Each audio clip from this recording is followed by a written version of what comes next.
The University of Miami just named Jaron Williams their starting quarterback. The two guys that are not starting are N'Kosi Perry and Tate Martell. Tate Martell is the person I want to focus on. That's who I've gotten all the messages about. People said, how do you feel about Tate Martell being QB number 2 at Miami? You know, this is going to test Tate Martell's mental toughness and his attitude a lot. He transferred into Miami with the hope and expectation to become the starting quarterback. He left Ohio State.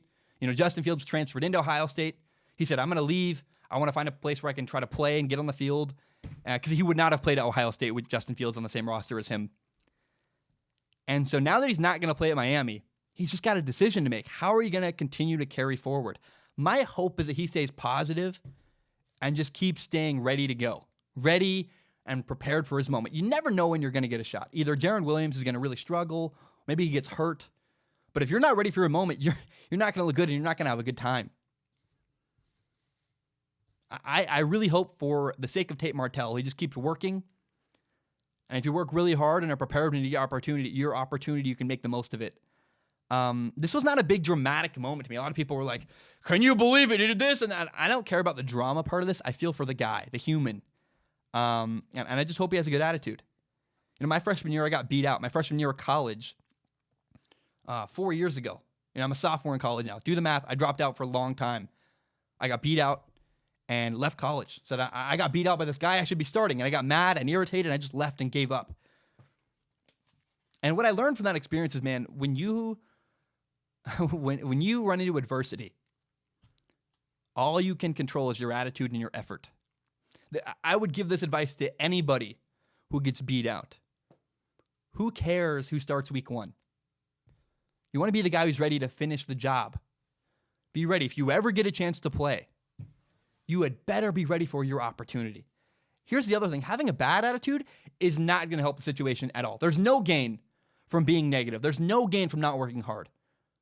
All you can control, again, is your attitude and your effort. I hope that Tate Martell keeps doing the work. He keeps getting better every single week, worrying about himself and trying to be prepared for if he gets a moment.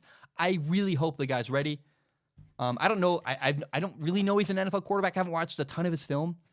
But just on the human side, stay positive, control your attitude, control your effort, keep working. And I hope if Tate Martell gets a chance, he seizes the moment. And I'm rooting for the guy, man. He's a big national story, a giant quarterback who was a star in high school. And that fall from grace is hard. It's hard to go from, a highly recruited, top-ranked quarterback to a backup. Very publicly a backup.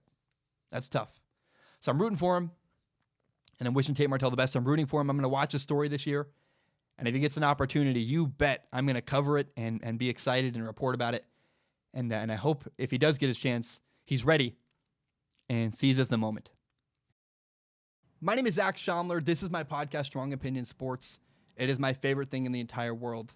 And you may not know, my dream when I graduate college eventually is to do this show as my full-time job. Now, I also want to be very upfront and honest about my plan and what's going on. I recently monetized my YouTube channel. What that means is that some of my videos make money through ad revenue. Now, it's fewer than you think. A lot of my videos get claimed. But in the past, I've received donations through the form of PayPal and Patreon.com. PayPal.me/Zach Schomler. Patreon.com/Zach Schomler. So because I'm making ad revenue, it felt weird to just get donations. I wanted to give something back to the people who support me on Patreon. So now there's a reward. If you support me on Patreon, you can submit questions at the dollar level or above. You just need to give $1 a month. If you do that, you can submit questions to a pool of questions where I look at. I'll read all the questions on Patreon, and I pick the top couple every episode and read them and answer them on a segment called Ask Zach. Pick the top couple questions and answer them at the end of every single episode. Now, that's for people who want to support me with money. If you have no money to give, I totally understand. I've actually never supported anybody on Patreon. I feel kind of weird about that. I'm a broke college kid myself. I totally understand. But if you believe in me and if you believe in my dream and still want to help me, one thing you can do is help me grow by telling your friends about Strong Opinion Sports. Share it on Facebook, Twitter, Instagram, whatever it is. Help me grow by telling your friends about Strong Opinion Sports. Guys, thank you so much. I know that was a long spiel. I really appreciate it. And hope you have a great day.